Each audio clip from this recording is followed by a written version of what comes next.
She thought it was just a dream, until the billionaire's bite on her neck made her tremble again. Before we explore all the details of this incredible story, tell us where you're following us from and the time. Subscribe to the channel so you don't miss a thing, and let's embark on this journey together. She knew she shouldn't keep staring at him, but she did. Ruby Bailey wiped down the same coffee cup for the third time, her dark brown eyes stealing glances at the man who sat in the corner booth every Tuesday and Thursday at exactly 8:47 a.m. Travis Byrne. She didn't know his name yet, but she'd memorized everything else about him. The way his broad shoulders filled out his perfectly tailored navy suit, how his strong jaw tensed whenever he read something on his phone that he didn't like, the way his steel grey eyes seemed to carry the weight of decisions that probably involved more money than she'd see in a lifetime. "Girl, you're going to polish the paint off that mug," laughed Keisha, her co-worker, as she restocked the pastry case. "Just go talk to him already." Ruby shook her head, her natural curls bouncing softly around her shoulders. "He's not here for conversation, Keish. Look at him." And she was right. Travis Byrne sat like a man who existed in a different dimension, one where small talk was a luxury he couldn't afford, and smiles were rationed like precious commodities. His fingers moved across his phone screen with surgical precision, his coffee growing cold while he conducted what Ruby imagined were million-dollar deals. The morning rush was beginning to thin out. The usual suspects had grabbed their caffeine fixes and rushed off to jobs that actually mattered, leaving behind only the lingering scent of espresso and the soft jazz that Ruby had convinced her manager to play instead of the generic pop music. Ruby's grind cafe wasn't much to look at, mismatched furniture that somehow worked together, walls painted a warm terracotta that made even the gloomiest Chicago morning feel a little brighter, and plants that Ruby had personally nursed back to health scattered throughout the space. But it was hers, in the only way something could belong to someone who worked there but didn't own it. At 30, Ruby had made peace with certain things. She'd made peace with the fact that her college degree in art history was currently helping her recommend which pastry paired best with a medium roast. She'd made peace with the apartment she shared with her cousin Jasmine and Jasmine's 5-year-old daughter Mia. She'd even made peace with the fact that her last relationship had ended when Marcus decided that finding himself meant finding someone else. What she hadn't made peace with was the way her heart skipped whenever the door chimed and Travis Byrne walked in. "Ruby!" The sharp voice of Mr. Henderson, the cafe owner, cut through her thoughts. "Table 7 needs cleaning, and that businessman in the corner probably wants a refill." Ruby smoothed down her apron, a cheerful yellow one with tiny coffee beans printed on it that Mia had picked out, and grabbed the coffee pot. Her sneakers made soft, squeaking sounds against the worn wooden floor as she approached Travis's table. "More coffee?" she asked, her voice steadier than she felt. Travis looked up from his phone, and for a moment, Ruby forgot how to breathe. Up close, his eyes weren't just grey, they were the color of storm clouds with flecks of silver that seemed to catch the light. A small scar ran through his left eyebrow, softening what would otherwise be a face carved from marble. "Please," he said, his voice deep and measured. There was something about his accent, cultured, expensive, like he'd been educated somewhere that had ivy-covered walls and libraries older than Chicago itself. Ruby poured the coffee, hyper-aware of the way he watched her hands. Her skin was the rich color of caramel, and against the white sleeve of his dress shirt, the contrast was striking. "You changed the music," he said suddenly. Ruby nearly dropped the coffee pot. In 6 months of serving him, this was the first observation he'd made about anything other than his order. Yes, you noticed." Hard not to. Miles Davis is an improvement over whatever they were playing before. His lips curved into something that wasn't quite a smile, but wasn't not a smile either. "You know jazz?" Ruby asked, then immediately felt stupid. Of course he knew jazz. He probably had season tickets to the symphony and owned original vinyl records that cost more than her monthly rent. "My father was a fan." Something shifted in his expression, like a door closing. "Thank you for the coffee." It was a dismissal, gentle but unmistakable. Ruby nodded and started to turn away, but Travis's voice stopped her. "What's your name?" She turned back, surprised. "Ruby. Ruby Bailey." He nodded slowly, as if he were filing the information away somewhere important. Ruby. The way he said her name, like he was tasting it, testing how it felt in his mouth, made her stomach flutter in a way that had nothing to do with the fact that she'd skipped breakfast. "I should let you get back to your—" She gestured vaguely at his phone. "Work," he finished. "Yes." But he didn't look at his phone. He looked at her, and Ruby felt like she was being seen, really seen, for the first time in months. It was unnerving and thrilling and completely inappropriate considering he was a customer and she was supposed to be professional. "Ruby," Keisha's voice called from behind the counter. "We need you back here." Ruby blinked, the spell broken. "Right. Enjoy your coffee, Mr. Byrne. Travis Byrne," she smiled. A real smile this time, not the practiced customer service one. "Nice to officially meet you, Travis Byrne." As she walked back to the counter, Ruby could feel his eyes on her. It was ridiculous, really. Men like Travis Byrne didn't look at women like her. Not really. Not in any way that mattered. But when she glanced back over her shoulder, he was still watching her, his coffee forgotten on the table. And Ruby Bailey had no idea that this moment, this simple exchange of names over a cup of coffee, was about to change everything she thought she knew about dreams, desire, and the fine line between fantasy and reality. Because in less than 2 weeks, she would wake up in her own bed with his mark on her skin and no memory of how it got there. 3 days had passed since Travis Byrne had spoken her name, and Ruby couldn't stop thinking about the way it sounded in his voice. She was being ridiculous and she knew it. 30-year-old women didn't develop crushes on customers like teenage girls with their first celebrity obsession. But every time the door chimed at 8:47 a.m., her heart did this embarrassing little skip that made her feel like she was 16 again. "You're humming," Jasmine observed from across their tiny kitchen table, while Mia colored happily beside her, and Jasmine tried to eat cereal with one hand. "You never hum before 10 a.m. Ruby paused, coffee mug halfway to her lips. She hadn't realized she was humming. "I'm not humming." "Girl, you were humming Ella Fitzgerald. Nobody hums Ella Fitzgerald unless they're thinking about a man." Jasmine grinned, her knowing look making Ruby squirm. "And since you swore off dating after Marcus the Magnificent disappointment, this must be some man." "There's no man," Ruby lied, kissing Mia's forehead and grabbing her jacket. "I'm just having a good week." Jasmine wasn't buying it. "Well, whoever's making my cousin hum jazz standards better be worth it, 'cause you've been floating around here like you're in some kind of movie." Ruby was still thinking about Jasmine's words 20 minutes later as she unlocked the cafe's front door. She wasn't floating, she was being practical, professional. Travis Byrne was a customer who happened to have nice eyes and a voice that made her name sound like poetry. That was all. The morning rush came and went in its usual blur of rushed orders and impatient business people who treated coffee like a life-or-death necessity. Ruby found herself checking the clock every few minutes, though she told herself it had nothing to do with Travis's usual arrival time. At 8:52 a.m., 5 minutes late, he walked in, but something was different. His usually perfect appearance was slightly disheveled, his tie loosened, his normally pristine hair showing signs that he'd run his fingers through it. Dark circles shadowed those storm-grey eyes, and there was a tension in his shoulders that spoke of sleepless nights and heavy burdens. "The usual?" Ruby asked as he approached the counter, though she was already reaching for his preferred blend.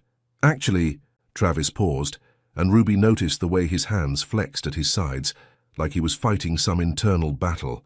"Do you have anything stronger?" Ruby raised an eyebrow. "It's coffee, not whiskey, though I could make you a double shot if you're looking for more caffeine." For the first time since she'd known him, Travis Byrne laughed. It was a short, rusty sound, like a door that hadn't been opened in years.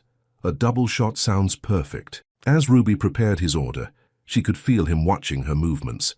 There was something different about his attention today, less distant, more present, like he was actually seeing her instead of looking through her. "Rough night?" she asked, surprising herself with her boldness.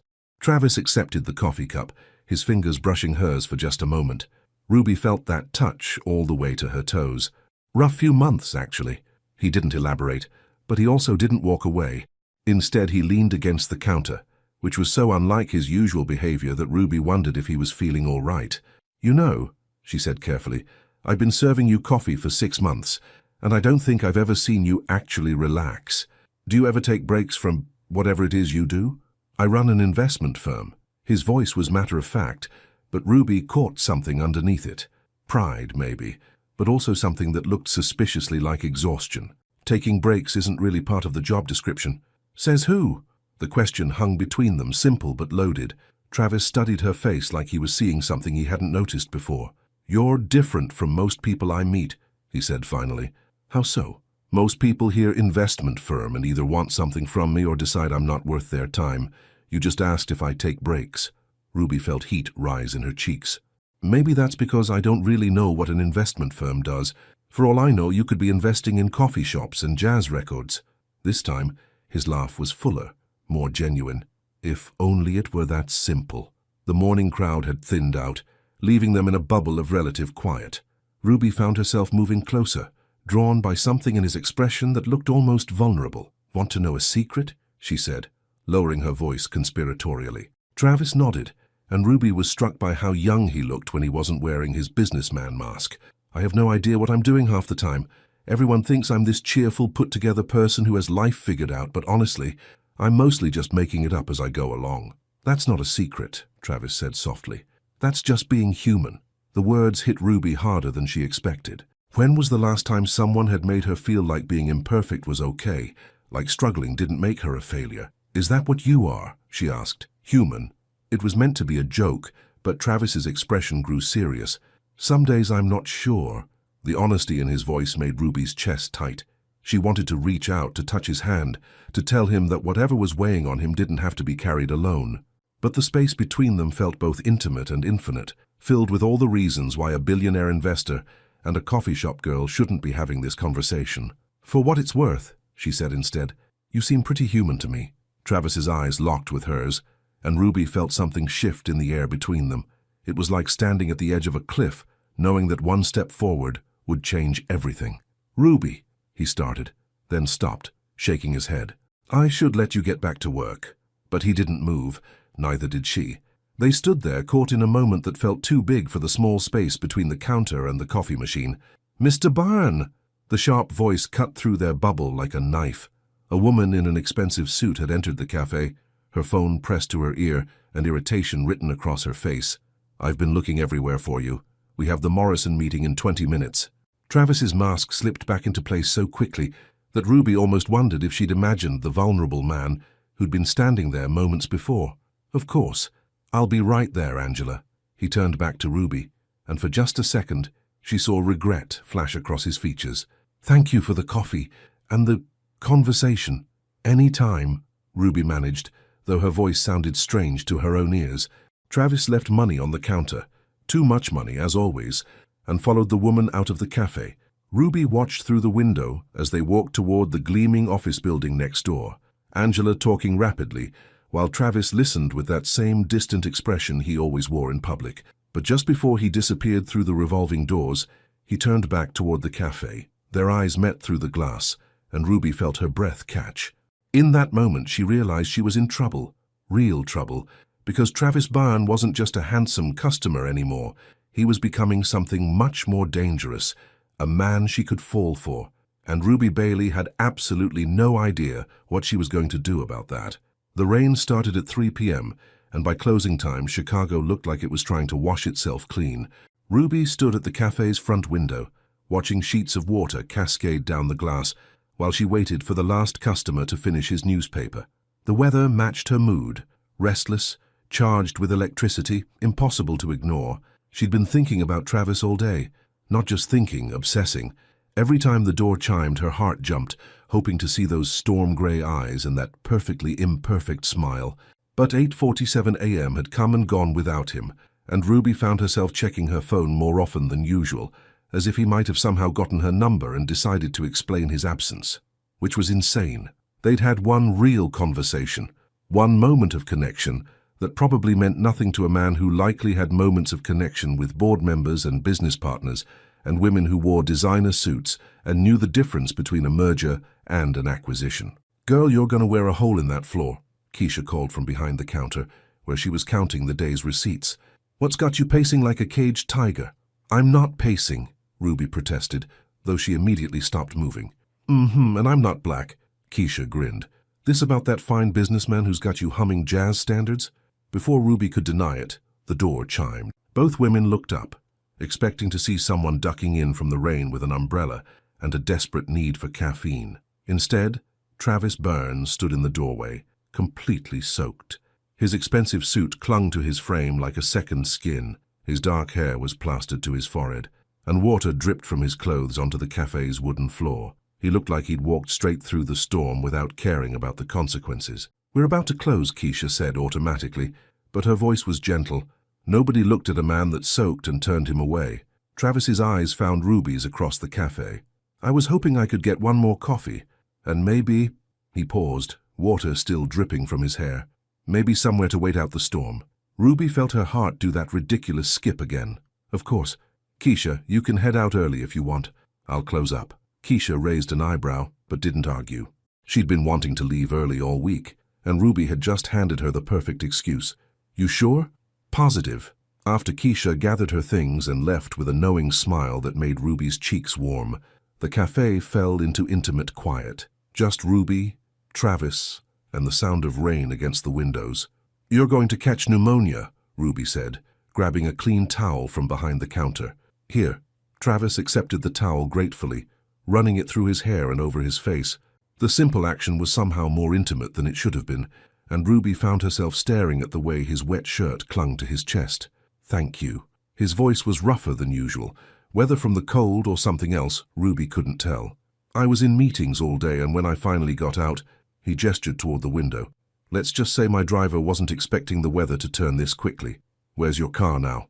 "Stuck in traffic about 6 blocks away." "I told him to go home. I'll catch a cab when the rain lets up." Ruby glanced at the weather outside. The storm showed no signs of stopping anytime soon. "That could be hours." "I know." Travis met her gaze, and something in his expression made Ruby's breath catch. "Is that okay?" The question hung between them, loaded with implications that had nothing to do with waiting out the rain. Ruby nodded, not trusting her voice. She busied herself making coffee, hyper-aware of Travis's presence as he explored the cafe's small space. She'd seen him here dozens of times, but always seated, always focused on his phone. Now he moved through the room like he was seeing it for the first time, touching the spines of the books on the community shelf, studying the local artwork on the walls. "You did this," he said. It wasn't a question. Ruby looked up from the coffee machine. "Did what?" "This." He gestured around the cafe. "The music, the books, the plants, the way everything feels as warm. This isn't how the place looked 6 months ago." Ruby felt heat rise in her cheeks. She had been slowly transforming the cafe, one small change at a time. A plant here, a bookshelf there, convincing Mr. Henderson to let her repaint one accent wall. She hadn't realized anyone had noticed. "Mr. Henderson lets me make suggestions," she said carefully. "It's beautiful." Travis's voice was soft, sincere. "It feels like home." The word hung in the air between them, weighted with meaning. Ruby handed him the coffee, their fingers brushing as he accepted the mug. This time, neither of them pulled away immediately. "When was the last time you felt at home somewhere?" Ruby asked before she could stop herself. Travis was quiet for so long that Ruby thought he wasn't going to answer. When he finally spoke, his voice was barely above a whisper. "I'm not sure I ever have." The admission hit Ruby like a physical blow. She looked at this man, wealthy, successful, powerful, and saw something she recognized. Loneliness so deep it had become part of his foundation. "What about when you were a kid?" she pressed gently. Travis's laugh was hollow. "My father believed that comfort made people weak. Home was wherever he decided we needed to be for business. Hotels, corporate apartments, other people's houses when he was courting investors. I went to boarding school from the time I was 8. 8? Ruby's heart clenched. "That's so young." "It was practical.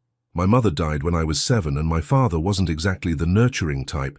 He said school would teach me discipline, make me strong." Travis stared into his coffee. "I guess it worked." Ruby set down her own mug and moved closer, drawn by an impulse she couldn't name. Or maybe it just taught you to be alone.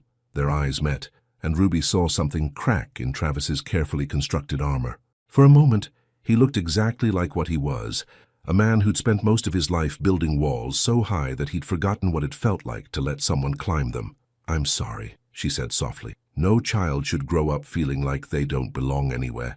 "It's fine," Travis said automatically, but his voice betrayed him. "It was a long time ago. Some things don't stop hurting just because they happened a long time ago." The words seemed to hit him harder than she'd expected. Travis set down his coffee and ran a hand through his still damp hair, and Ruby could practically see him fighting against emotions he'd spent decades learning to suppress. "How do you do that?" he asked. "Do what?" "See right through me. Most people look at me and see the suit, the money, the success. You look at me and see—" He trailed off, shaking his head.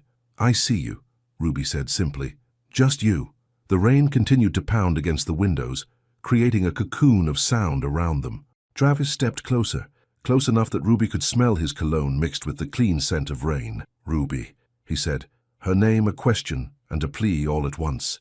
She looked up at him, this beautiful, broken man, who'd somehow found his way into her heart without her permission, and for the first time in months, Ruby felt like she was exactly where she was supposed to be. But just as Travis reached up to touch her face, his phone buzzed against the counter where he'd set it. The sound shattered the moment like glass, and Ruby watched as his expression shifted, walls sliding back into place. He glanced at the screen and cursed softly. I have to take this.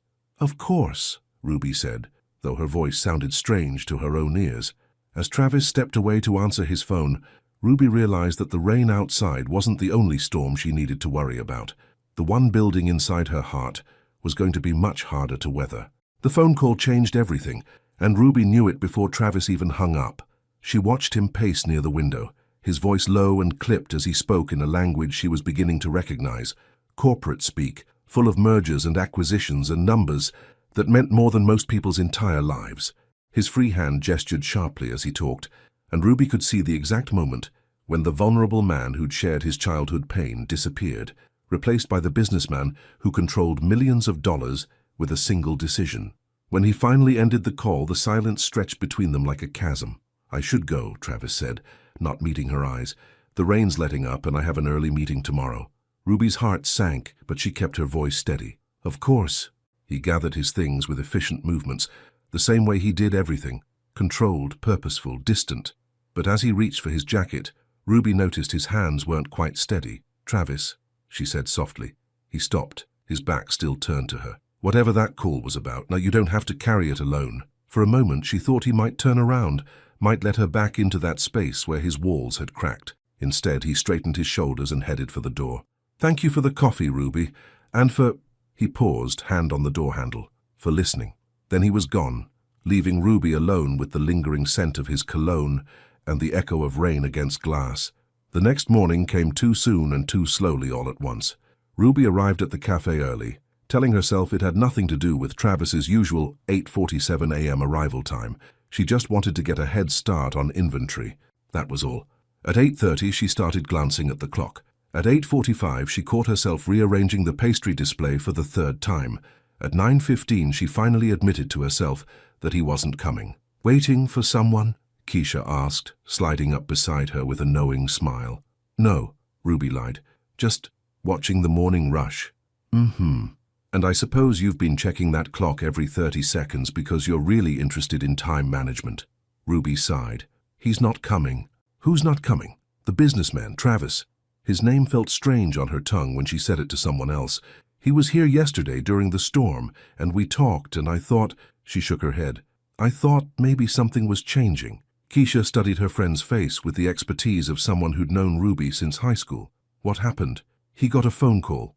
Work stuff. And just like that, he was gone. Not just physically gone, completely gone. Like the person I'd been talking to never existed. Honey, Keisha said gently, some people got walls so high they can't even see over them anymore. Doesn't mean what you saw wasn't real, just means he's scared. Before Ruby could respond, the door chimed. Both women looked up hopefully, but it was just Mrs. Patterson, their regular Tuesday customer, who always ordered a decaf latte and complained about the weather. The day dragged on with unusual slowness. Ruby found herself distracted, making mistakes she never made, putting sugar in coffee for customers who asked for it black, forgetting to charge for extra shots, staring out the window at nothing. By the time evening rolled around, she was exhausted from pretending she wasn't disappointed. She was locking up the cafe when she heard footsteps behind her.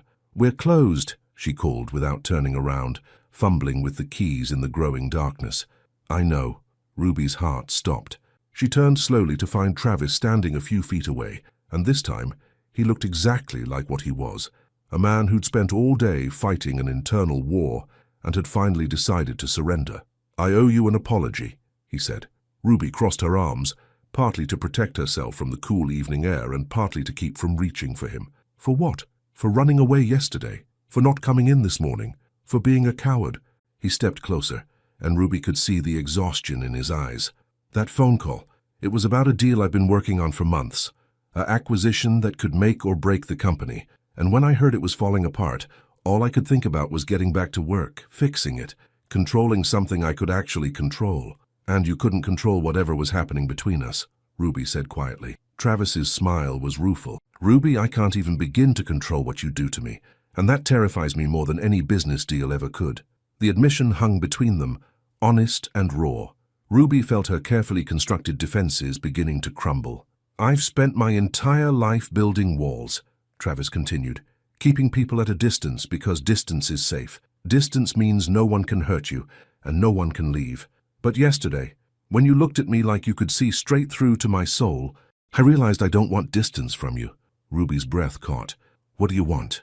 Travis stepped closer, close enough that she could see the flecks of silver in his gray eyes. I want to know what makes you laugh at 2 a.m. I want to know why you chose jazz over pop music and whether you sing in the shower. I want to know what you dream about and what keeps you awake at night. Travis.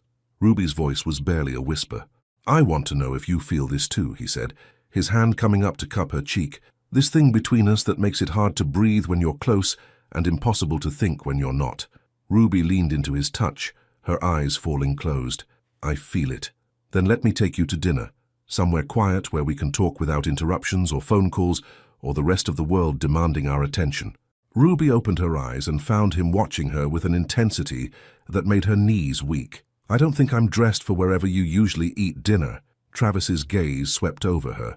Worn jeans, simple sweater, sneakers that had seen better days, and his smile was soft, genuine. You're perfect exactly as you are. I know a place. An hour later, Ruby found herself in a small Italian restaurant in Little Italy that she'd walked past hundreds of times but never entered. It was the kind of place where the owner knew every customer's name, and the wine list was written in chalk on a board behind the bar. Travis had traded his business suit for dark jeans and a button-down shirt that made his storm-gray eyes look softer, warmer. Without the armor of expensive clothing, he looked younger, more approachable, more real. This isn't what I expected, Ruby admitted, as they settled into a corner booth. What did you expect? White tablecloths and waiters with French accents? Ruby laughed. Something like that. I save those places for business dinners. He gestured around the cozy restaurant where families shared plates of pasta and couples held hands over flickering candles.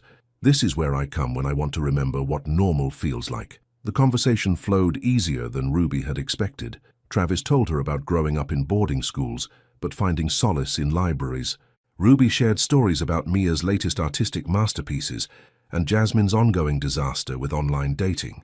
They talked about books and music and the way Chicago looked different in winter than any other time of year. But it was the things they didn't say that charged the air between them. The way Travis's fingers brushed hers when he reached for the wine. The way Ruby's breath caught when he leaned closer to hear her over the restaurant's gentle din. The way they both lingered over dessert, neither wanting the evening to end. I should get you home, Travis said finally, though his voice suggested it was the last thing he wanted to do. Ruby nodded, though her heart protested. It's getting late. They walked slowly to his car, the Chicago night crisp around them. When they reached her apartment building, Travis walked her to the front door like a gentleman from another era. Thank you, Ruby said. For dinner. For tonight. Thank you for giving me a second chance after I acted like an ass.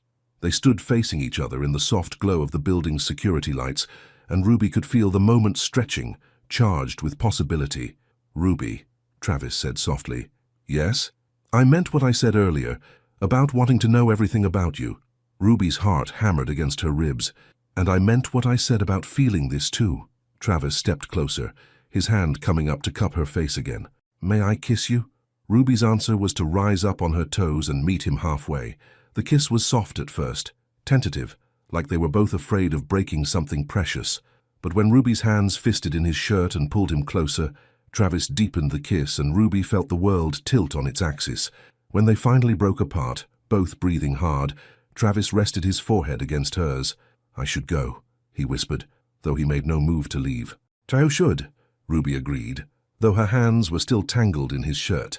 But neither of them moved, caught in the space between what they should do and what they desperately wanted to do.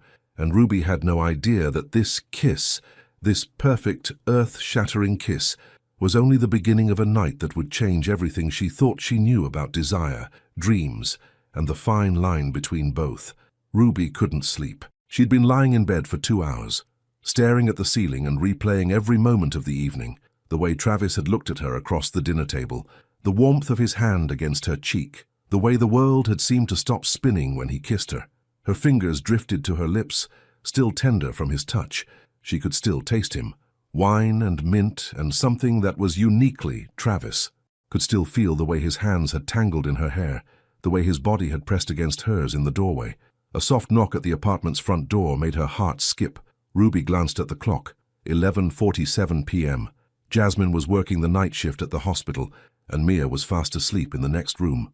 Nobody knocked on their door this late unless something was wrong. She slipped out of bed, pulling on a robe over her silk pajamas, a splurge from last Christmas that she'd never expected anyone to see. The knocking came again, softer this time, almost hesitant. Ruby peered through the peephole and felt her world tilt. Travis stood in the hallway, no longer the composed businessman or even the charming dinner companion. His hair was disheveled like he'd been running his hands through it. His shirt was untucked, and there was something almost desperate in his posture. Ruby's hands trembled as she undid the locks. "Travis, what are you—" "I couldn't stay away," he said, his voice rough with emotion. "I tried. I drove home, I took a shower, I told myself this was moving too fast, but I couldn't stop thinking about you, about the way you felt in my arms, about how right everything feels when I'm with you." Ruby's breath caught. In the dim hallway light, Travis looked like a man on the edge of losing control, and Ruby realized she wanted to be the one to push him over. "I couldn't sleep either," she admitted. Travis's eyes darkened. "Ruby, if I come in there, I don't think I'll be able to leave tonight." The words hung between them, a promise and a warning all at once. Ruby's heart hammered against her ribs as she stepped back, opening the door wider. "Then don't leave," she whispered. Travis was across the threshold and gathering her into his arms before Ruby could take another breath. This kiss was nothing like the gentle one they'd shared outside. This was hunger and need, and months of suppressed desire finally breaking free. Ruby melted against him, her hands fisting in his shirt as he backed her against the closed door. When his lips trailed down her neck, she bit back a moan, hyper-aware that Mia was sleeping just down the hall. "Not here," she breathed, taking his hand and leading him to her bedroom.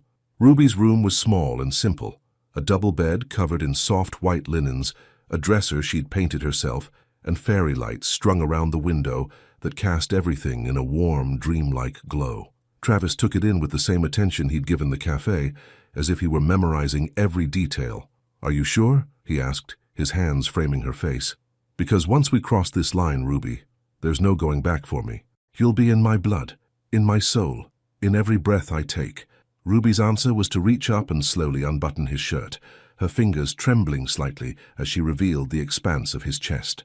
Travis was beautiful, all lean muscle and warm skin, with a small scar near his collarbone that she wanted to kiss. "I'm sure," she whispered. "I've never been more sure of anything." Travis's control snapped. He lifted Ruby in his arms, carrying her to the bed with a gentleness that contrasted sharply with the fire in his eyes. He laid her down like she was something precious, something to be treasured. "You're so beautiful," he murmured, his hands skimming over the silk of her pajamas. "I've imagined this so many times, but reality is so much better."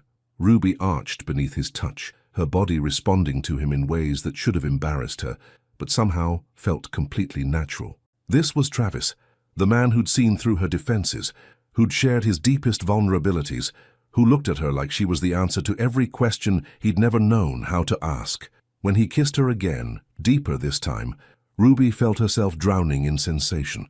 The taste of him, the weight of his body against hers, the way his hands seemed to know exactly where to touch to make her gasp. Time seemed to slow and speed up simultaneously, each moment stretching into eternity, while the night flew by in a blur of whispered words and desperate touches.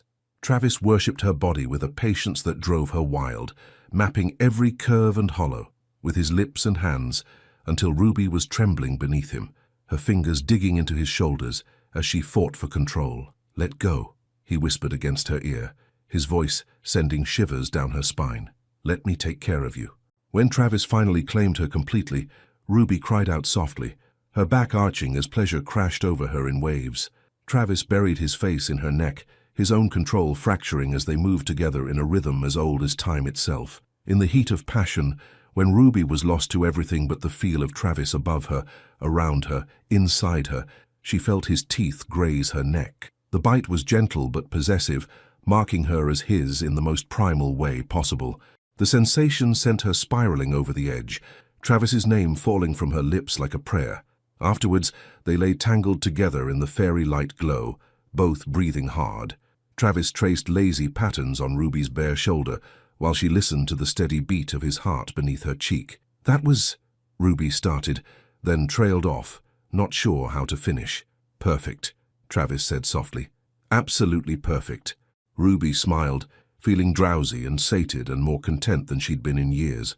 Travis's arms tightened around her, and she could feel him pressing soft kisses to the top of her head. "Stay," she whispered, though her eyes were already drifting closed. "Always," he murmured back, and Ruby fell asleep to the sound of his heartbeat and the feeling of being exactly where she belonged. But when she woke the next morning, sunlight streaming through her windows and Mia's laughter echoing from the kitchen, Ruby was alone. Her bed was perfectly made, as if no one had ever shared it. Her silk pajamas were neatly folded on the dresser, though she had no memory of taking them off or putting them there.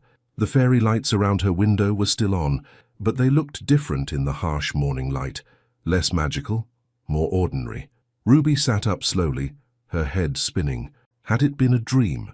It had felt so real. Every touch, every whispered word, every moment of earth-shattering pleasure. But dreams could feel real, couldn't they? Especially dreams about things you wanted desperately to happen. She stumbled to the bathroom, splashing cold water on her face and trying to make sense of the fragments of memory that felt both crystal clear and impossibly hazy. In the mirror, her reflection looked exactly the same as always.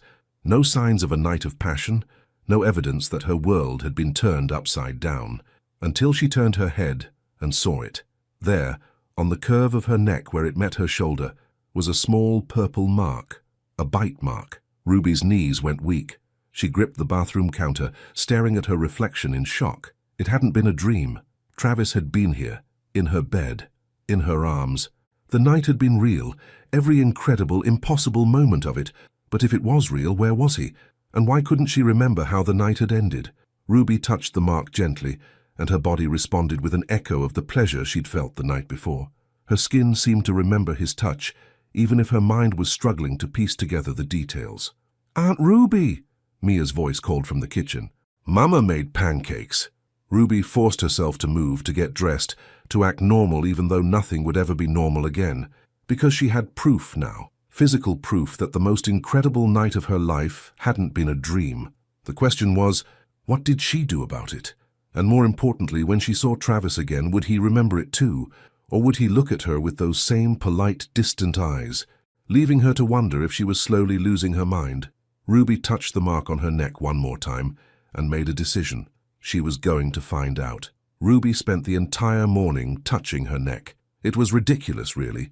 Every few minutes, her fingers would drift to the small purple mark hidden beneath the collar of her work shirt, as if she needed constant proof that the night before hadn't been some elaborate fantasy conjured by her lonely heart. But the mark was real, tender to the touch, undeniably present, impossible to explain away as anything other than what it was.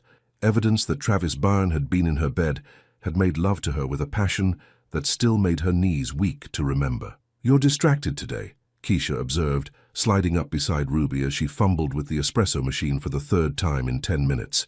"And you keep touching your neck like you got a rash or something." Ruby's hand immediately dropped to her side. "I'm fine." "Mm-hmm." Keisha's knowing look suggested she wasn't buying it. "This wouldn't have anything to do with why you're wearing a turtleneck in 60-degree weather, would it?" Heat flooded Ruby's cheeks. "It's not a turtleneck. It's a mock neck. Girl, call it whatever you want. But I've known you for 15 years and you don't wear high-necked anything unless you're hiding something." Keisha grinned. "So what happened? And please tell me it involved that fine businessman who's been making you act like a teenager with her first crush." Before Ruby could deflect, the cafe door chimed with its familiar melody. Both women turned toward the sound, and Ruby's heart stopped. Travis Byrne stood in the doorway looking every inch the polished businessman in his charcoal suit and silver tie. But there was something different about him today. A tension in his shoulders, a tightness around his eyes that suggested he'd slept about as well as Ruby had. Their eyes met across the cafe, and Ruby felt the world tilt. Did he remember? Would he acknowledge what had happened between them? Or would he pretend it was just another Tuesday morning? Travis approached the counter with his usual measured stride, but Ruby noticed the way his gaze lingered on her face, searching for something she couldn't identify. "Good morning," he said, his voice carefully neutral. "Morning," Ruby managed, proud that her voice didn't shake. "The usual? Please." Ruby busied herself with his coffee, hyper-aware of Travis's presence and Keisha's curious stare. When their fingers brushed as she handed him the cup, Ruby felt a jolt of electricity that confirmed beyond any doubt that the night before had been real. Travis's sharp intake of breath suggested he felt it too. "Ruby," he said quietly, then stopped, glancing meaningfully at Keisha. "I'll just go check on the pastry situation," Keisha said with obvious reluctance, disappearing into the back room but probably pressing her ear to the door. Travis waited until they were alone before speaking again. "About last night, did it happen?" Ruby interrupted, her voice barely above a whisper. "Please, I need to know. Did it really happen, or am I losing my mind?" Something shifted in Travis's expression, surprise, relief, something that looked like gratitude. "You remember." Pieces, fragments, like trying to remember a dream, except... Ruby's hand drifted unconsciously toward her neck before she caught herself. "Except dreams don't leave marks." Travis's eyes darkened, following the movement of her hand. "No, they don't." "So it was real? All of it? Every moment?" Travis said softly. "Every touch, every kiss, every..." He trailed off, his gaze dropping to where Ruby's collar hid the evidence of his passion. Relief flooded through Ruby so powerfully that she had to grip the counter for support. "Then why do I feel like I'm going crazy? Why can't I remember leaving, or you leaving, or how the night ended?" "Because you fell asleep in my arms," Travis said, his voice rough with emotion. "And I didn't want to wake you. You looked so peaceful, so beautiful. So I stayed until just before dawn watching you sleep, memorizing every detail. You left before I woke up. It wasn't a question. I had to. Your roommate was coming home from her shift, and your niece would be waking up soon. I didn't want to complicate things for you." Ruby felt a stab of disappointment mixed with understanding. Of course he'd been thinking of her reputation, her family situation. It was considerate and practical, and everything she should appreciate. "So why did it hurt?" "I see," she said carefully. "No, you don't." Travis leaned closer, his voice urgent. "Ruby, leaving you that morning was the hardest thing I've ever done. But I also wanted to do this right, to talk to you properly, to make sure you didn't regret what happened between us." "Do you regret it?" The question hung between them, vulnerable and necessary. Travis's answer came without hesitation. "Never. Not a single moment." His eyes searched hers. "Do you?" Ruby's heart hammered against her ribs. "No, but I'm scared." "Of what?" "Of this. Of you. Of how you make me feel." Ruby's voice dropped to a whisper. "Of what happens next." Travis reached across the counter, his fingers finding hers and intertwining gently. "What happens next is whatever we want to happen. But Ruby, I need you to know, last night wasn't just physical for me. It wasn't just desire or attraction or whatever you want to call it. What was it?" "It was falling in love," Travis said simply. "Completely, irrevocably, terrifyingly in love." Ruby's breath caught. She stared at him, this beautiful, complicated man who'd somehow seen past all her defenses to the woman she'd forgotten she could be. "Travis," she whispered, "I know it's fast, I know it's crazy. I know we barely know each other's favorite colors or middle names or any of the things people are supposed to know before they fall in love." Travis's thumb stroked over her knuckles. "But I know how you taste like coffee and cinnamon. I know you make these little sounds when you're lost in pleasure that drive me absolutely wild. I know you feel like home in my arms." Ruby felt tears prick her eyes. "This is insane." "The best things usually are." Before Ruby could respond, the back door chimed, and Keisha emerged with impeccable timing and a knowing grin. "Everything okay out here?" she asked innocently. Travis straightened, releasing Ruby's hand but not stepping back. "Actually, I was hoping to speak with Ruby privately. Would it be possible for her to take a break?" Keisha's grin widened. "Honey, take all the time you need. I can handle the morning rush." Ruby felt her cheeks warm, but she untied her apron anyway. "Just give me 5 minutes." "I'll wait," Travis said. Ruby ducked into the back room to grab her jacket, her mind racing. Travis was in love with her. He'd said the words she'd been afraid to even think, let alone hope for. And the terrifying part was that she felt the same way, had been falling for him since the first time he'd smiled at her, had been lost completely. since the moment he'd kissed her. When she emerged, Travis was standing by the window, staring out at the Chicago street with an expression she couldn't read. "Ready?" he asked. Ruby nodded, and they stepped out into the crisp morning air. Travis guided her to a small park across the street, where a few early joggers and dog walkers provided cover for their conversation. "There's something else," Travis said, as they settled on a bench beneath a maple tree, just beginning to turn autumn colors. "Something I should have told you last night." Ruby's stomach clenched. "What?" Travis reached into his jacket pocket and pulled out a small piece of paper. "I left this for you, on the counter at the cafe. I wanted you to know that what happened between us meant something to me." Ruby unfolded the paper with trembling fingers. Written in Travis's precise handwriting were the words, "I hope it was as real for you as it was for me. TB." "I never saw this," Ruby said, confusion clouding her voice. "When I got to work this morning, there was nothing on the counter." Travis frowned. "I left it right by the register. Maybe someone moved it or it fell." "No." Ruby's voice was firm. "I would have seen it. I always check the counter first thing." She looked up at him, pieces of a puzzle clicking into place. "Travis, what time did you leave the note?" "Around 5:30, just before I left." "And what time do you think I got to work?" "I don't know." 8? 8:15. Ruby shook her head. "I got here at 6:45. I'm always early on Tuesdays because we get the delivery." She stared at the note in her hands. "Someone took this. Someone who got here before me." Travis's expression darkened. "Who has keys to the cafe?" "Me, Keisha, Mr. Henderson." Ruby's voice trailed off as a terrible thought occurred to her. "And the cleaning crew. They come in at 6 a.m. on Tuesdays." "Ruby," Travis said carefully, "is there anyone who might not want us to be together? Anyone who might have a reason to interfere?" Ruby's mind raced through possibilities, each more unsettling than the last. But before she could answer, her phone buzzed with a text message. She glanced at the screen and felt the blood drain from her face. "What is it?" Travis asked, alarmed. Ruby held up her phone with a shaking hand.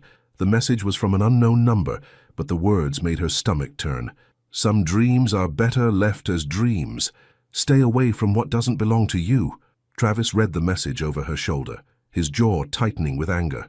"Someone's threatening you. But who? And why?" Ruby's voice was small, scared.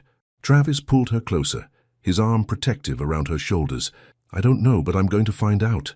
As they sat together on the park bench, the autumn wind picking up around them, Ruby realized that her fairy tale romance had just taken a very dark turn, and somewhere in the back of her mind a voice whispered that maybe some dreams really were too good to be true. Ruby couldn't focus on anything except the feeling that someone was watching her. It had been 3 days since the threatening text message, and every shadow seemed to hide a threat. Every customer who lingered too long made her nervous. Every unexpected sound made her jump. Travis had insisted on having his security team investigate, but so far they'd found nothing. No fingerprints on the note he'd left, no way to trace the anonymous number, no evidence of who might want to keep them apart. "You're being paranoid," Jasmine said for the 3rd time that week, bouncing Mia on her hip while Ruby paced their small living room. "Maybe it was just some random person trying to mess with you. A prank." "A prank?" Ruby stopped pacing and stared at her cousin. "Jazz, someone broke into the cafe and stole a personal note. That's not a prank, that's..." She struggled for the right word. "That's stalking. Or maybe your boyfriend just thinks he left a note and didn't actually leave one. Maybe he dreamed it." Jasmine's tone was gentle but skeptical. "Honey, you've been through a lot lately. Marcus really did a number on your trust. And now you're with this rich guy who probably has all kinds of complicated drama." "This isn't about Marcus," Ruby interrupted, though she could hear the uncertainty in her own voice. "And Travis isn't...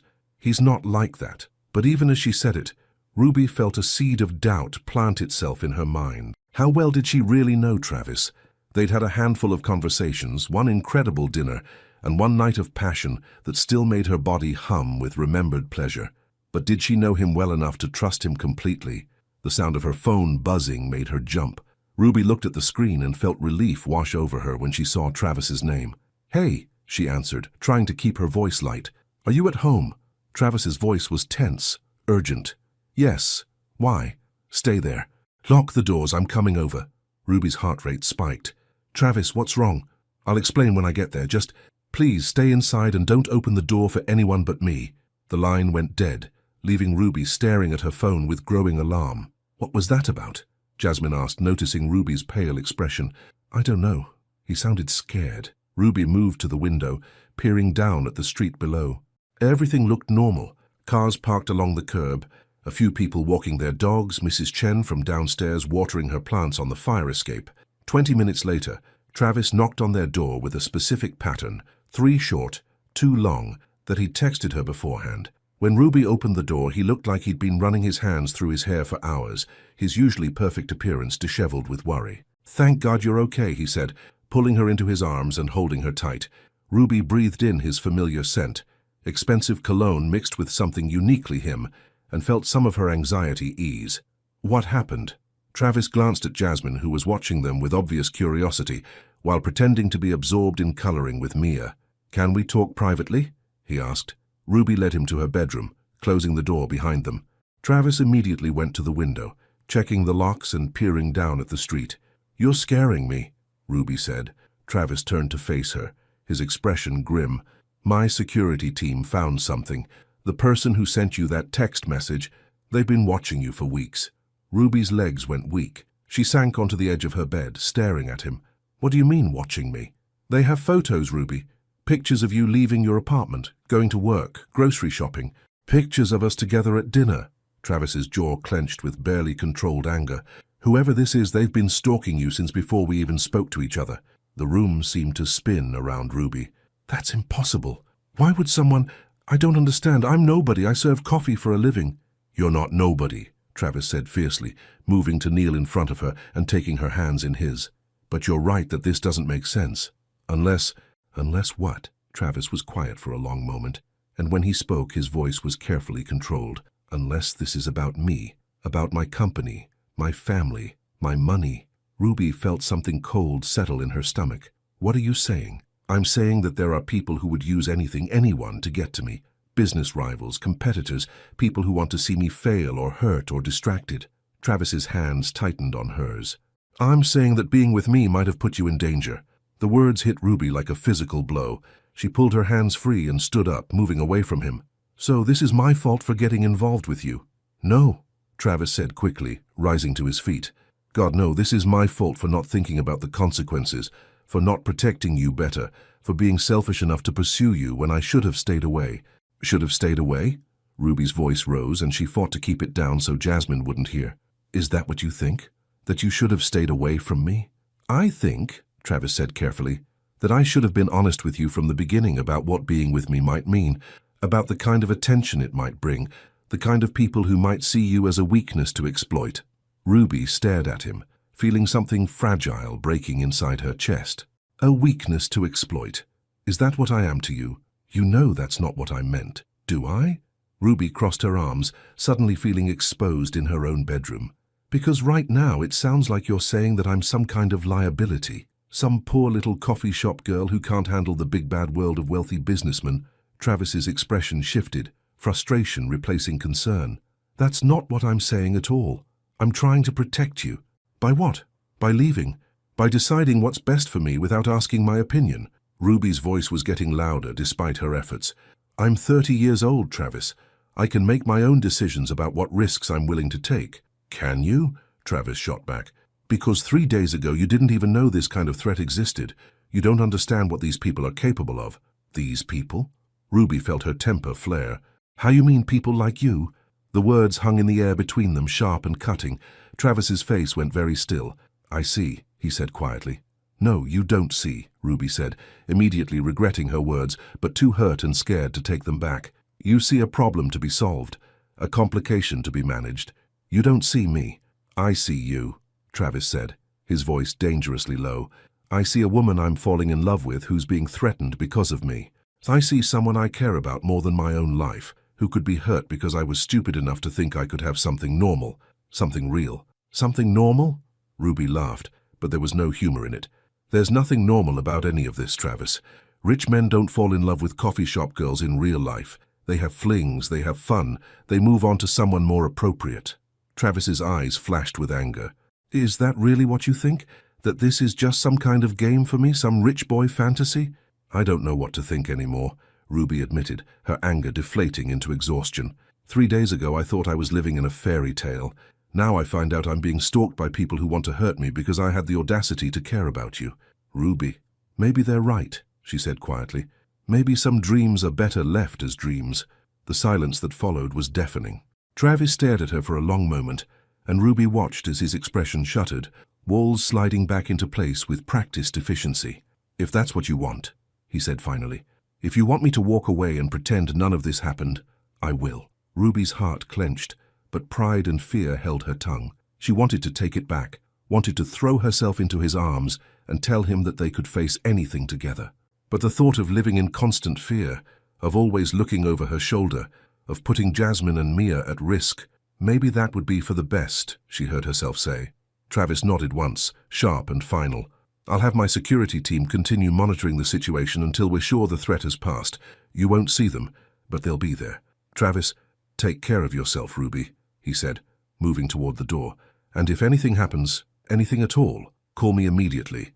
Promise me that much. Ruby nodded, not trusting her voice. Travis paused at the door, his hand on the handle. For a moment, Ruby thought he might turn around, might fight for them the way she desperately wanted him to. Instead, he opened the door and walked out of her room, out of her apartment, and quite possibly out of her life. Ruby sank onto her bed, staring at the closed door, and wondering if she'd just made the biggest mistake of her life. Outside her window, hidden in the shadows across the street, someone lowered a camera and smiled. Phase 1 was complete. Ruby had never realized how loud silence could be. It had been a week since Travis walked out of her apartment, and the absence of his presence felt like a physical ache that followed her everywhere. No more 8:47 a.m. visits to the cafe. No more storm-gray eyes searching hers across the counter. No more butterflies in her stomach when the door chimed, with the possibility of seeing him. Just silence, and the growing certainty that she'd made the worst mistake of her life. You look terrible, Keisha said bluntly, sliding a cup of coffee across the counter to Ruby during the Tuesday morning lull. When's the last time you actually slept? Ruby accepted the coffee gratefully, though she doubted more caffeine would help the exhaustion that seemed to have settled into her bones. I sleep. Staring at the ceiling for 3 hours doesn't count as sleeping. Keisha studied her friend's face with concern. Honey, you've got to stop punishing yourself. If you miss him this much, call him. I can't. Ruby's voice was barely above a whisper. You didn't hear the things I said to him, Keish. I basically accused him of slumming it with the poor girl for entertainment. Did you mean it? No, Ruby said immediately. God, no. But I was scared and hurt, and she trailed off, staring into her coffee cup. I was looking for a reason to push him away before he could leave me the way Marcus did. So you left him first. I guess I did. Ruby felt tears prick her eyes. And now, he probably thinks I never cared about him at all. Before Keisha could respond, the cafe door chimed. Both women looked up hopefully, but instead of Travis, a woman in an expensive business suit entered. She was tall, blonde, and carried herself with the kind of confidence that came from never having to wonder if she belonged somewhere. Ruby Bailey? The woman asked, approaching the counter. Ruby's stomach clenched with immediate wariness. Yes, my name is Catherine Walsh. I work for Byrne Investments. The woman smiled, but it didn't reach her eyes. I was hoping we could have a conversation. Ruby felt Keisha move closer, a protective instinct that Ruby appreciated more than she could say. What kind of conversation? A private one, if possible. Catherine glanced meaningfully at Keisha. Perhaps we could step outside. Every instinct Ruby had screamed danger, but her curiosity about Travis overrode her caution. Keisha, can you handle things for a few minutes? You sure about this? Keisha's voice was skeptical. Ruby nodded, though she wasn't sure at all. Catherine led her to a sleek black car parked across the street. Ruby noticed the driver didn't get out, didn't even look in their direction. Professional. I'll be direct, Catherine said once they were standing beside the car. Mr. Byrne is a valuable asset to our company, and his recent distraction has been noticed by the board. Distraction? Ruby's voice was carefully neutral, though anger was beginning to simmer beneath the surface. You, Ms. Bailey, your relationship with Travis has affected his judgment, his focus, his decision-making. The Morrison deal, worth over $200 million, fell through because Travis was too preoccupied to handle the negotiations properly. Ruby felt like she'd been slapped. I don't know anything about business deals. No, you don't, Catherine agreed smoothly. But you know about distractions, and Travis Byrne cannot afford distractions right now. What exactly are you asking me to do? Catherine reached into her purse and pulled out an envelope. Stay away from him, permanently. In exchange, we're prepared to offer you a significant sum to relocate, start fresh somewhere else, maybe go back to school, pursue that art history degree you never used. Ruby stared at the envelope, feeling sick. You've been investigating me. We investigate anyone who becomes involved with our executives. It's standard practice. Catherine's tone was matter-of-fact, like she was discussing the weather. The offer is generous, Ms. Bailey. More money than you'd make in 5 years at the cafe. And if I refuse, Catherine's smile turned cold, then we'll have to explore other options. Your roommate works at Chicago General, doesn't she? Night shift nurse. It would be unfortunate if her employment became complicated. And your young niece attends Lincoln Elementary. Such a shame when budget cuts force schools to reduce their art programs. The threats were delivered with such casual elegance that it took Ruby a moment to process what she was hearing. When she did, rage flooded through her so powerfully that her hands shook. You're threatening my family.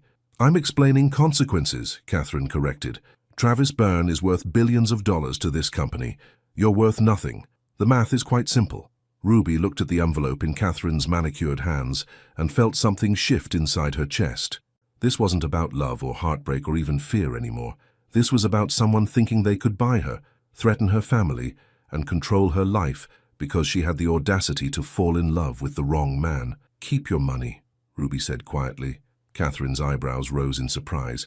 Excuse me, I said keep your money. Ruby's voice was steadier now, powered by a fury that burned cold and bright. And stay away from my family. Ms. Bailey, I don't think you understand. No, I understand perfectly.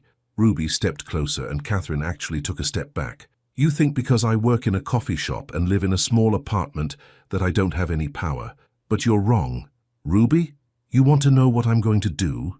Ruby continued, her voice gaining strength. I'm going to walk back into that cafe, and I'm going to call Travis, and I'm going to tell him exactly what kind of people work for his company, and then we're going to figure out together whether you're acting on behalf of the board or if you're the one who's been stalking me. Catherine's carefully composed expression cracked, just for a moment, but it was enough. Ruby saw fear flash across the woman's face, and suddenly everything clicked into place. It's you, Ruby breathed. You're the one who took the note, who sent the threatening text, who's been watching me. You're being paranoid. Am I? Ruby pulled out her phone.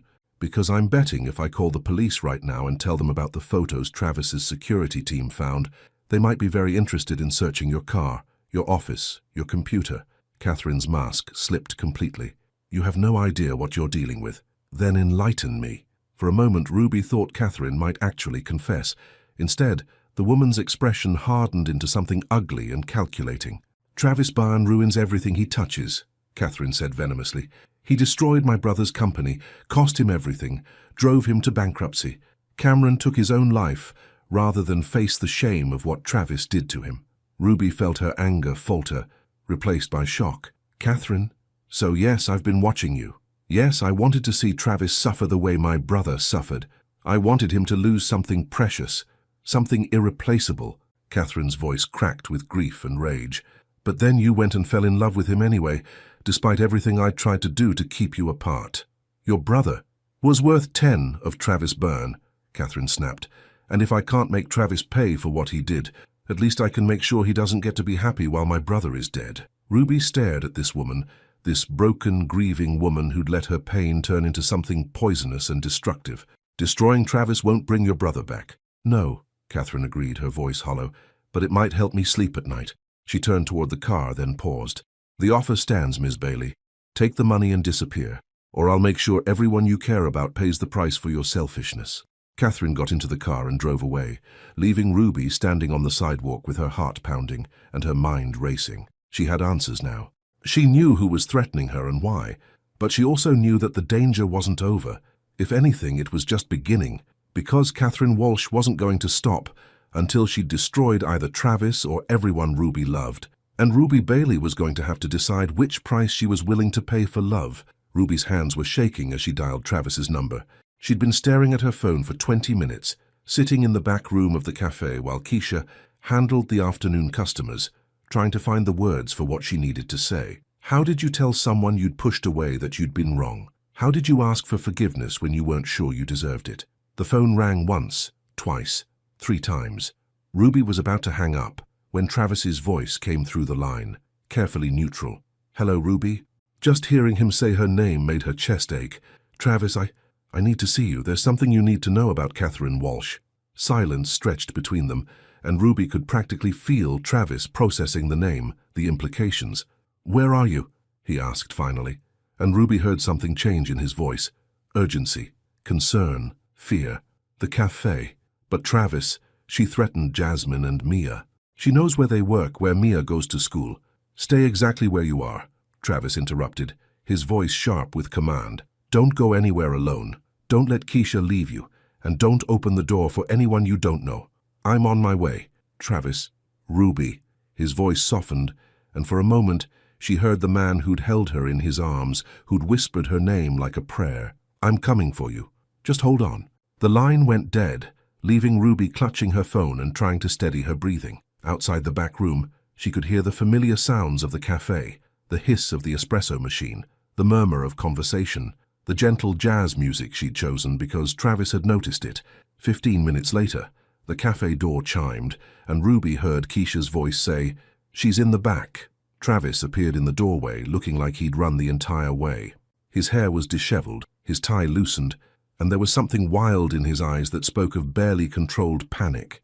"Are you hurt?" he asked, crossing the small space in 2 strides and reaching for her face with gentle hands. Ruby leaned into his touch, feeling tears she'd been holding back for a week finally spill over. "I'm okay. But Travis, I'm so sorry. The things I said to you." "Don't," he said firmly, his thumbs wiping away her tears. "We can talk about that later. Right now I need you to tell me everything Catherine said to you." Ruby told him about the bribe, the threats to her family, Catherine's confession about her brother Cameron. With each detail, Travis's expression grew darker, more dangerous. "Cameron Walsh," he said quietly when she finished. "I remember that deal. But Ruby, Catherine's lying about what happened." "What do you mean?" Travis pulled out his phone, scrolling through files with practiced efficiency. "Cameron Walsh was laundering money through his construction company.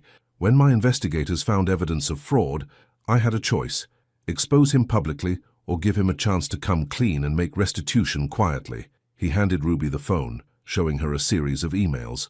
"I chose the quiet option. I offered him a settlement that would have let him keep his reputation and most of his assets. He would have faced some financial penalties, but nothing that would have ruined him." Ruby read the emails, seeing Travis's attempts to reach out, to offer compromise, to handle the situation with discretion. "What happened?" He refused, said he'd rather burn it all down than admit wrongdoing. Travis's voice was heavy with old grief. 2 weeks later, the story broke in the financial press. I never found out who leaked it, but by then, Cameron had already transferred his assets offshore and disappeared. And then he killed himself, yes. But not because I destroyed him, Ruby, because he chose destruction over accountability, and when the consequences caught up with him, he couldn't face them. Ruby stared at the phone, understanding dawning. Catherine doesn't know. Catherine doesn't want to know. It's easier to blame me than to accept that her brother made choices that led to his own downfall. Travis took his phone back, his expression grim. But that doesn't make her any less dangerous. If she's been stalking you for weeks, if she's willing to threaten your family, she's not going to stop, Ruby finished. Not until she destroys you or everyone I love. Then we need to end this. Tonight. Ruby looked up at him, seeing the determination in his storm-gray eyes, and felt something shift inside her chest. Not just love, though God knew she loved him more than she'd ever thought possible, but trust. Complete, unwavering trust in this man who'd tried to protect her, even when she'd pushed him away. "What do you want me to do?" Travis's smile was fierce and proud. "I want you to help me save the people we both love." The plan was simple, which Ruby hoped meant it would work. Travis called Catherine, telling her he wanted to meet, that he was ready to discuss ending his relationship with Ruby in exchange for guarantees about her safety. Catherine, probably sensing victory, agreed to meet at Byrne Investments after hours, when the building would be empty. What Catherine didn't know was that Ruby would be there too, hidden, recording everything, and that Travis's security team would be monitoring every word. "This is insane," Ruby whispered as they rode the elevator to the 42nd floor of Travis's building. "What if she doesn't confess? What if she just tries to hurt you?" "Then we'll deal with that too," Travis said, his hand finding hers and squeezing gently. "But Ruby, I need you to promise me something. If this goes wrong, if Catherine becomes violent, you run. You don't try to help me, you don't try to be a hero, you get to safety and call the police. Ruby wanted to argue, but the look in Travis's eyes stopped her. Okay, promise me. I promise. The elevator dinged softly as they reached Travis's floor. The offices were dark except for the security lighting, creating shadows that seemed to move and shift as they walked toward Travis's corner office. She's here, Travis murmured, nodding toward the reception area where a figure sat waiting. Ruby ducked into the conference room across the hall, leaving the door cracked so she could hear. Travis had given her a small recording device, which she activated with trembling fingers. "Catherine," Travis said, his voice carrying clearly in the quiet space. "Thank you for coming."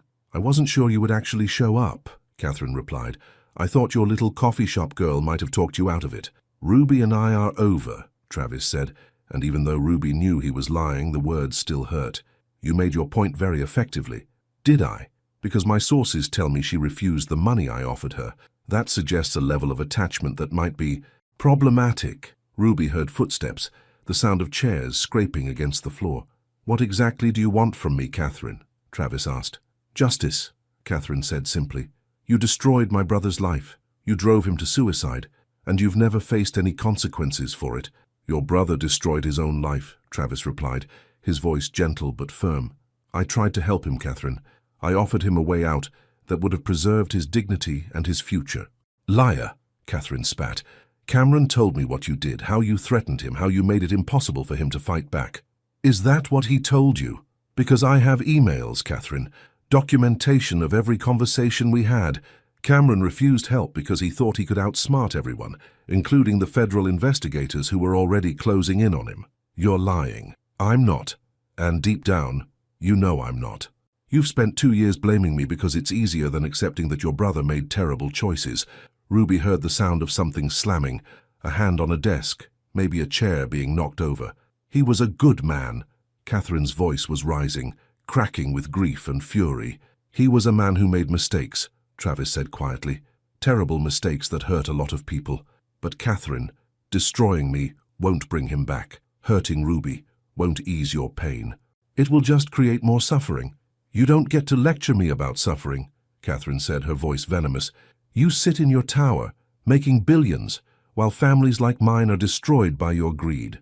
"Then let's talk about greed," Travis said, and Ruby heard something change in his tone, steel beneath the gentleness. "Let's talk about how you've been embezzling money from Byrne Investments for the past 18 months. How you've been using company resources to stalk an innocent woman. How you've been threatening civilians to satisfy your need for revenge." Silence. Then, "You can't prove anything." "Can't I?" "Ruby, you can come out now." Ruby's heart hammered as she opened the conference room door and stepped into the main office area. Catherine whirled around, her face a mask of rage and betrayal. "You," she hissed. "Hello, Catherine," Ruby said, proud that her voice was steady.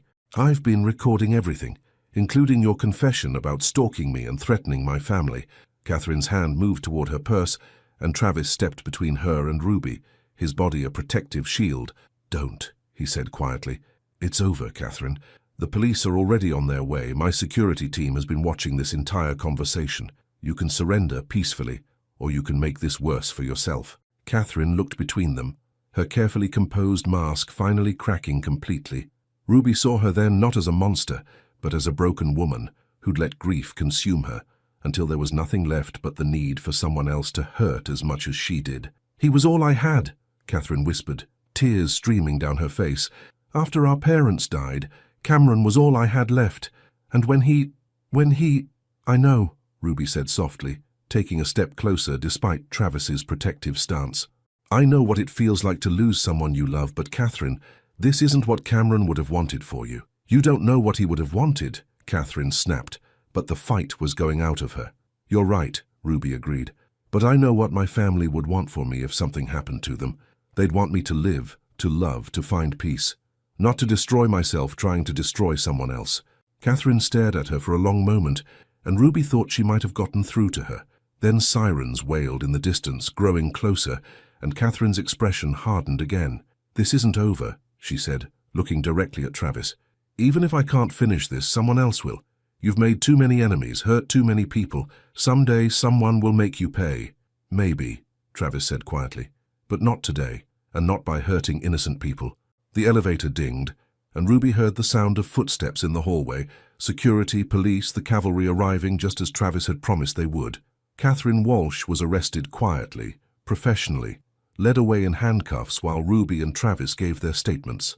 As the police car disappeared into the Chicago night, Ruby found herself standing alone with Travis on the steps of his building, the city lights twinkling around them like stars.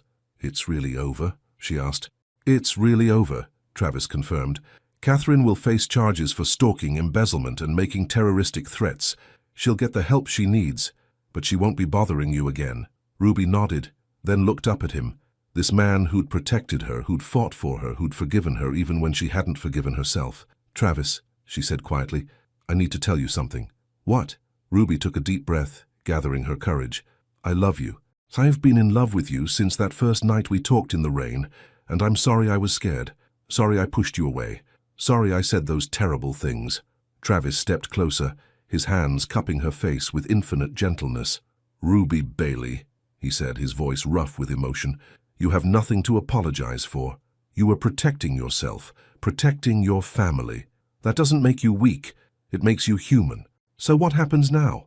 Travis smiled, the first real smile she'd seen from him in a week. "Now we go home, and tomorrow we start figuring out what the rest of our lives look like together." "Together, if you'll have me," Travis said, leaning down to rest his forehead against hers.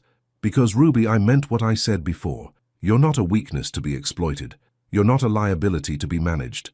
You're the strongest, most incredible woman I've ever known, and I want to spend the rest of my life proving that to you." Ruby's answer was to pull him down for a kiss that tasted like forgiveness, like hope, like the promise of every dream they'd build together. And as they stood there in the Chicago night, holding each other close, Ruby realized that some dreams didn't just come true.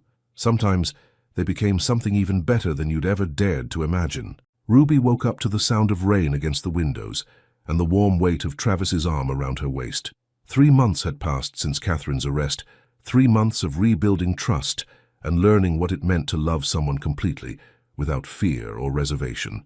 3 months of Travis showing up at the cafe every morning at 8:47, not because he needed coffee, but because he needed to see her smile. 3 months of falling asleep in each other's arms and waking up knowing that this beautiful, complicated, perfect thing between them was real and lasting and worth fighting for. "Good morning, beautiful," Travis murmured against her neck, his voice still rough with sleep. Ruby smiled, turning in his arms to face him. Even in the grey morning light filtering through her apartment windows, he was gorgeous. Hair mussed from sleep, stubble shadowing his jaw, storm-grey eyes soft with contentment. "Good morning yourself," she said, pressing a kiss to his collarbone. "Don't you have that big investor conference today?" "Actually," Travis said, his arms tightening around her with a mysterious smile, "I cancelled all my meetings today. We have somewhere very important to be." Ruby raised an eyebrow. "We do? Since when?" "Since I realized that the most important business I have to attend to involves the woman I'm madly in love with." Travis's eyes sparkled with barely contained excitement. "Pack a bag, Ruby. We're going on a trip." "A trip? Travis, I can't just... I have work and Jasmine needs help with Mia and..." "Already handled," Travis interrupted, pulling her closer. "Keisha is covering the cafe. Jasmine has the weekend off to spend with Mia, and your passport is valid." Ruby's heart skipped. "My passport? Travis, what are you planning?" Instead of answering, Travis reached for his phone on the nightstand, his fingers dancing across the screen before he handed it to her. "Do you remember telling me about this place? About how you'd always dreamed of going there someday?" Ruby looked at the screen and felt her breath stop entirely. It was a photograph of the most beautiful coastal villa she'd ever seen. White stone terraces cascading down to azure water, olive groves stretching into rolling hills, the kind of place that existed only in dreams and travel magazines. "Tuscany," she whispered. "The Amalfi Coast, specifically. The villa where your grandmother honeymooned in 1952. Travis was watching her face intently. "You told me about her letters, about how she described it as the most magical place on earth, about how you'd kept that old postcard she sent and promised yourself you'd go there someday." Ruby stared at the image, remembering the conversation from weeks ago. She'd been telling Travis about her grandmother's stories, about the love letters Grandma Rose had written from Italy, about the faded postcard that Ruby still kept in her jewelry box. She hadn't even realized he'd been listening so carefully. "Travis, this is incredible, but we can't just... Italy? It's so expensive and so far and..." "Ruby," Travis said softly, taking her hands in his. "Do you trust me?" "Of course I do." "Then trust me when I tell you that you deserve this. You deserve to see the places that inspired your grandmother's greatest love story.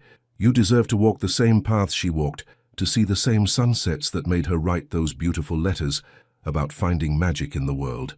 Ruby felt tears prick her eyes. Her grandmother had been her greatest inspiration, the woman who'd taught her to believe in true love, even when the world seemed determined to prove it didn't exist. But why now? Why this? Travis's smile grew tender, vulnerable. "Because I realized something these past few months. I've spent my entire adult life building wealth, accumulating things, creating security, but I've never actually lived, Ruby. I've never done something just because it was beautiful or romantic, or because it would make someone I love smile." He cupped her face gently, his thumbs brushing away the tears that had started to fall. "You've taught me how to dream again, how to see beauty in simple moments, how to believe that some things are more important than business deals and profit margins." Travis's voice grew rough with emotion. "I want to give you the world, Ruby. Starting with the place that meant the most to the woman who taught you how to love." Ruby's heart felt so full, she thought it might burst. "When would we leave?" "Our flight is in 6 hours, Travis said, his grin becoming boyish and excited. "I have a car coming to pick us up in 2 hours. The villa is ours for a week, the same villa where your grandmother stayed, overlooking the same bay where she and your grandfather promised to love each other forever. You found the exact same villa. I may have made some calls, pulled some strings, made a very generous donation to the local historical society." Travis's eyes twinkled with mischief. "The current owners were very understanding when I explained about your grandmother's connection to the place." Ruby launched herself into his arms, kissing him with all the love and gratitude and pure joy flooding through her. When they broke apart, both breathing hard, she rested her forehead against his. "I can't believe you did this," she whispered. "Believe it. And Ruby," Travis's voice grew serious, tender, "this is just the beginning. I want to take you everywhere your heart desires. I want to show you the northern lights in Iceland, the cherry blossoms in Japan, the most beautiful libraries in the world. I want to fill your life with so much beauty and adventure that you never stop smiling." "Why?" Ruby asked, though she thought she knew the answer. "Because you've given me something more valuable than all the money in the world," Travis said simply. "You've given me a reason to live instead of just existing. You've shown me what it means to share a life with someone, to want their happiness more than your own success." Ruby felt fresh tears spill over. "I love you so much it terrifies me sometimes." "Good," Travis murmured, pulling her close again, "because I plan to spend the rest of our lives terrifying you with how much I love you. Starting with this trip, where I'm going to spoil you absolutely rotten and show you exactly how a Bailey woman deserves to be treated. Is that all this trip is about? Spoiling me?" Travis's smile turned mysterious again, and Ruby caught something in his expression that made her heart race. "Well, there might be one other thing I have planned." "What kind of thing?" "The kind of thing that requires the perfect sunset, the most romantic setting in the world, and a question I've been dying to ask you since the night you first let me hold you in my arms." Ruby's breath caught as understanding dawned. "Travis, pack light, beautiful," he said, kissing her nose softly. "We have a plane to catch and a lifetime of adventures to begin."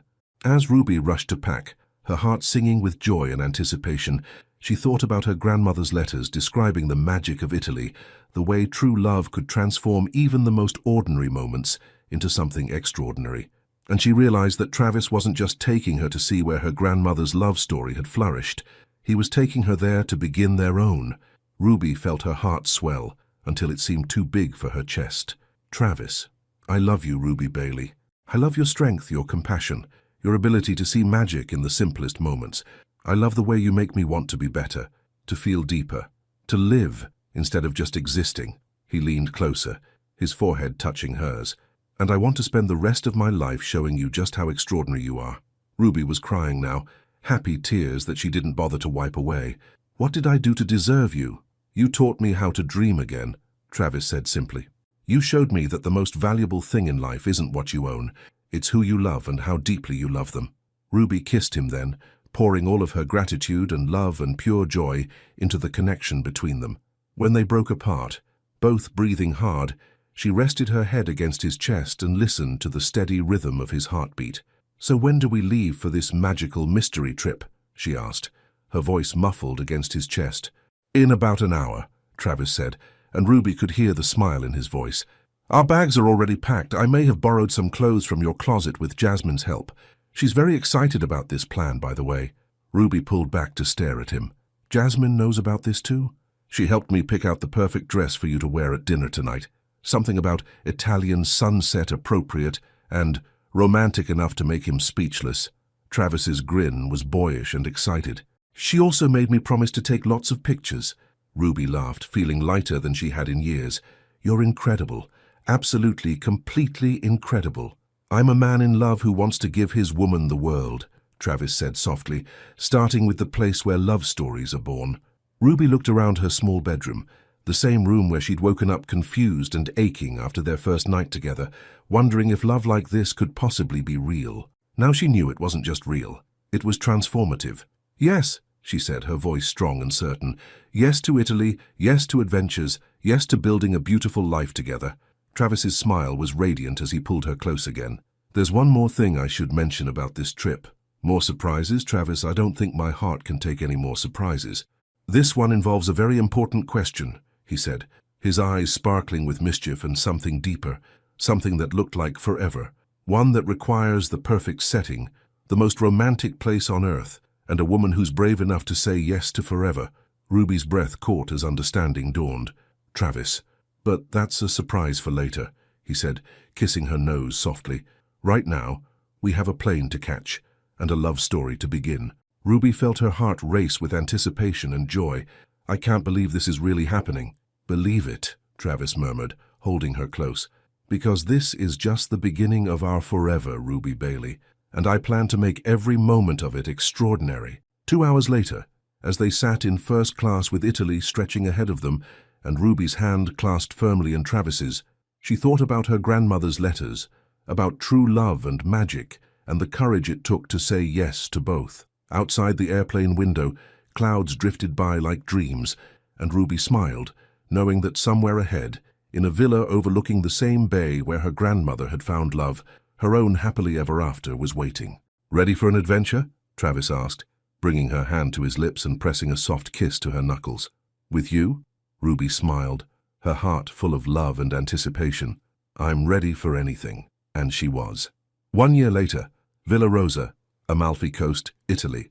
Ruby had never seen anything more beautiful than the sunset painting the Mediterranean in shades of gold and crimson. She stood on the ancient stone terrace of Villa Rosa, the same terrace where her grandmother had stood 70 years ago, watching the same sun dip toward the same endless horizon. The villa was exactly as Grandma Rose had described in her letters: white stone walls draped in bougainvillea, olive trees whispering in the evening breeze, and a view that seemed to stretch into eternity itself. "Your grandmother had exquisite taste," Travis said softly, coming up behind her and wrapping his arms around her waist. Ruby leaned back against his chest, feeling the solid warmth of him, the steady rhythm of his heartbeat against her spine. She always said this place was where she learned what real love looked like. And what did it look like? Ruby smiled, remembering the faded ink of her grandmother's letters, the passionate words about finding someone who saw beauty in the same things you did, who wanted to share every sunset and every dream. "Like this," she said simply. "Like finding someone who brings out the best in you, who makes you brave enough to dream bigger than you ever thought possible." Travis's arms tightened around her. "Like finding someone who makes ordinary moments feel extraordinary." Exactly like that. They'd spent the week exploring the coastline, wandering through vineyards and small coastal towns, eating pasta and gelato until they were dizzy with happiness. Travis had been right. Ruby had never felt more alive than she did here, far from the familiar routines of Chicago, discovering parts of herself she'd forgotten existed, but it was the quiet moments she treasured most. Morning coffee on this very terrace, watching fishing boats dot the horizon like prayers, afternoon naps tangled together while the Mediterranean sun streamed through gauze curtains, evening walks through the villa's gardens, where jasmine and lavender perfumed the air, and Travis told her stories about all the places he wanted to take her next. "Ruby," Travis said now, his voice carrying a note she'd never heard before, nervous, hopeful, trembling with possibility. She turned in his arms and her breath caught.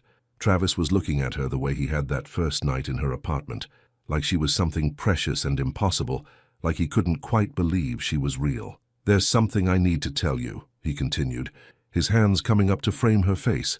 "Something I've been thinking about since the moment we arrived here." "What is it?"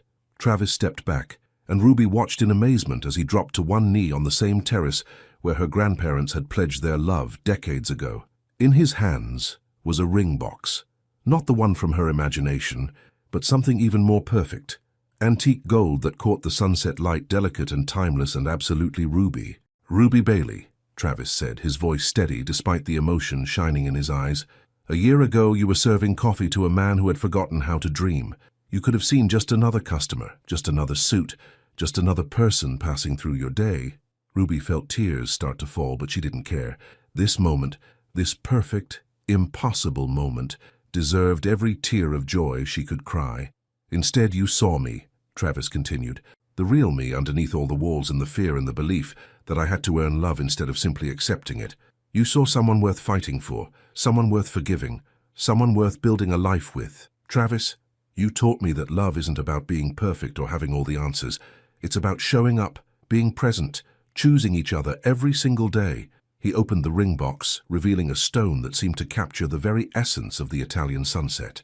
"It's about finding someone who makes you want to be the best version of yourself, not because you have to, but because they make you believe you're worthy of that kind of love." Ruby was sobbing now, happy tears streaming down her face, as the man she loved more than her own life knelt before her with the Mediterranean as their witness. "Ruby Bailey, will you marry me? Will you let me spend the rest of my life showing you how extraordinary you are? Will you travel the world with me, build dreams with me, grow old with me in a house full of laughter and love and the kind of happiness your grandmother wrote about in her letters?" Ruby looked down at this beautiful man, this unexpected love, who'd turned her entire world upside down in the best possible way. She thought about her grandmother's letters, about true love and courage and the magic that happened when two people decided to build a life together. "Yes," she whispered, then louder as Travis slipped the perfect ring onto her finger. "Yes, yes, 1,000 times yes." Travis rose and swept her into his arms, spinning her around as the Italian sunset painted them both in gold. When he set her down, his kiss was soft and sweet and full of promises, for tomorrow and next year and all the adventures still to come. "I love you, Ruby Byrne-to-be," he murmured against her lips. "I love you too, Travis Byrne. More than coffee, more than dreams, more than I ever thought it was possible to love another person." They stood together as the sun sank below the horizon, holding each other close while the first stars appeared in the deepening sky. Ruby thought about the night she'd woken up with his mark on her neck, convinced she'd dreamed the most perfect evening of her life. She'd been so afraid it wasn't real, so scared to believe that love like this could actually exist. Now she knew better. Love like this, deep, transformative, unshakable love, wasn't a dream at all. It was the most beautiful reality of all. As they walked back toward the villa hand in hand, Ruby caught a glimpse of something that made her heart skip. There on the small table where they'd shared dinner every evening was an envelope addressed in her grandmother's familiar handwriting. "Travis, what is this?" Travis's smile was mysterious and tender. "Something your grandmother left for you. The villa's owners found it in her old room, along with instructions that it should be given to her granddaughter when she came here with the man she planned to marry." Ruby's hands shook as she opened the envelope, revealing a single sheet of paper covered in her grandmother's elegant script. "My dearest Ruby, if you're reading this, then you've found what I found in this magical place, a love worth crossing oceans for. I always knew you had the courage to open your heart completely, even when the world tried to convince you otherwise. Remember this moment, sweetheart. Remember how it feels to be loved so completely that you forget to be afraid. Remember that the best adventures in life aren't the places you go, they're the people you choose to go there with. Love bravely, dream boldly, and never forget that you deserve every moment of happiness coming your way. All my love, Grandma Rose P.S. I hid a bottle of champagne behind the loose stone in the garden wall. I always hoped someone would find a reason to celebrate here." Ruby looked up at Travis through tears of pure joy.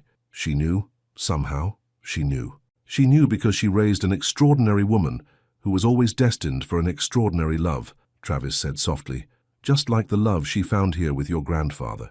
As they sat together on the terrace, sharing the champagne her grandmother had hidden decades ago, Ruby realized that this wasn't an ending at all. It was the beginning of everything. Sometimes the most beautiful things in life begin with a single moment of courage. The courage to believe that love like this can be real, that dreams can come true, and that we all deserve to be loved as deeply and completely as Ruby and Travis love each other. Their story reminds us that true love doesn't just happen to us. It transforms us, inspires us to become the best version of ourselves, and shows us that some dreams are worth every risk. What would you have done if someone offered you a choice between safety and the greatest love of your life? Your participation means a lot to the channel. Please share your thoughts in the comments. Thank you so much for watching until the end. If you enjoyed this story, don't forget to subscribe to the channel, leave a like and comment your thoughts. Your participation is very important to us. See you next time.